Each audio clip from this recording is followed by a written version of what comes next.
पूरे जीवन भर बोझ ढोती मां। बचपन काल से ही मां का संघर्ष प्रारंभ हो जाता। अपने बेटा और बेटी को सूखे में सुलाती, खुद गीले में सोती। बेटा और बेटी को भोजन कराती, खुद भूखी रहती। बेटा और बेटी कहीं पर भी चले जाएं, सबसे ज्यादा मन्नत अगर कोई मांगती है, सबसे ज्यादा अर्जी अगर कोई लगाती है ईश्वर से, अपने पुत्र या पुत्री की मंगल की कामना अगर सबसे ज्यादा कोई जीवन में करता है तो वो मां करती है। मां बाप से बड़ा इस दुनिया में कुछ भी नहीं है। और उसमें भी मां एक ऐसा शब्द है जिस शब्द की कोई व्याख्या नहीं है। मां जिसका कोई उदाहरण और इसकी कोई दूसरी तुलना नहीं है।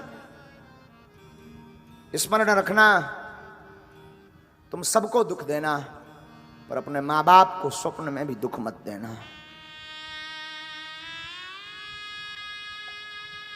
मां, सती की मां से आप चरित्र से ध्यान रखना। सती की मां जानती है कि मेरे पति बहुत खतरनाक हैं। सती की मां को पता है, इन्होंने आज्ञा दी कि शिव संबंधी कोई भी आए उनसे कोई नाता नहीं रखना है।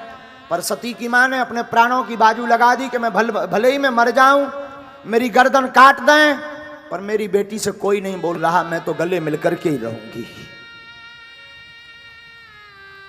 यही तो मां की ममता होती है,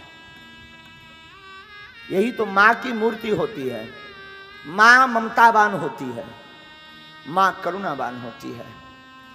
मां एक ऐसा शब्द है जिस शब्द में अथाह प्रेम भरा है, लबालब। मां एक ऐसी उद्घोषणा है जिसको बोलने के बाद संतुष्टि मिल जाती है। वो सच कह दें, बेटा हो या बेटी, वास्तविक जीवन में अगर घर से जुड़ा रहता है तो कितनी भी विपरीत परिस्थिति आ जाए, उस परिस्थिति से अगर डांडस बधाने का काम कोई करता है तो जीवन में मां करती है। भयंकर दुख आ जाए, मां बोल देती है तू चिंता मत करिए, तो होता रहता है। मुझे एक वाकया स्मरण आ रहा। एक क्रिमिनल को फांसी की सजा मिली। वो घर पर मां बाप से मिलने आया, पुलिस वाले उसे लेकर आए। उसने मां को प्रणाम किया। मां रो पड़ी कि तुझे तो फांसी है। वो उससे ज्यादा पहले ही रो पड़ा, मां मुझे फांसी की सजा मिली है। मां ने सोचा अगर मैं भी रोऊं, ये भी रोए, मामला बिगड़ जाएगा, बहुत देर तक टिक नहीं पाएगा। मां ने उसका सिर पकड़ा, सिर पर हाथ फिराते हुए अपनी गोद में सिर रखा। वो जंजीरों से बंधा था। जिस बालक को अपने हाथों से बांध करके रखती थी, उसका वो बालक आज जंजीरों से बंधा था। 2 दिन बाद उसकी फांसी थी, 2 दिन बाद उसको मरना था। फिर भी मां सहलाती हुई, अपने आप को भींचती हुई, अपने आप को कंट्रोल करती हुई क्या कहती है? वो कहती है बेटा, ये तो आना जाना सब ईश्वर के हाथ में है, तू चिंता मत कर, तू रो मत। 2 दिन ही जिंदगी के 2 साल मान।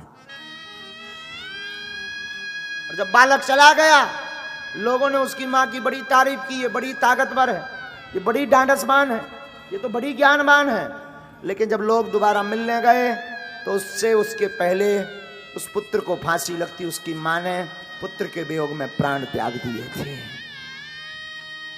और मरते मरते वो कहती जा रही थी कि मैं पुत्र को भले ही ये कह चुकी कि मरना और जीना तो ईश्वर के हाथ में है, पर मेरा हृदय जानता है मेरा पुत्र क्या है और पुत्र के जाने का दुख क्या है।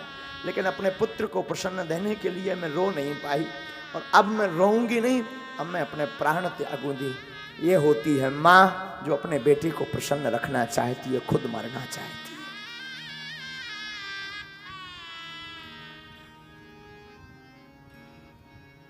है। माँ एक ऐसी मूर्ति है, वो अपने रक्षाबंधन को भूल जाती, वो अपने घर को भूल जाती, भाई की सुनी कलाई रक्षाबंधन पर पड़ी रहती।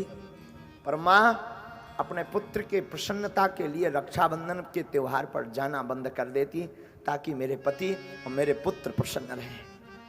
उसे भी बहुत याद आती, उसे भी लगता मैं जाऊं, मेरे भाई की सुनी कलाई होगी, मैं कलाई पर राखी बांधूं। आज मेरा भाई अकेला महसूस कर रहा होगा, मैं जाकर के उसको खुशियां दूं। सबकी बहनें आई होंगी,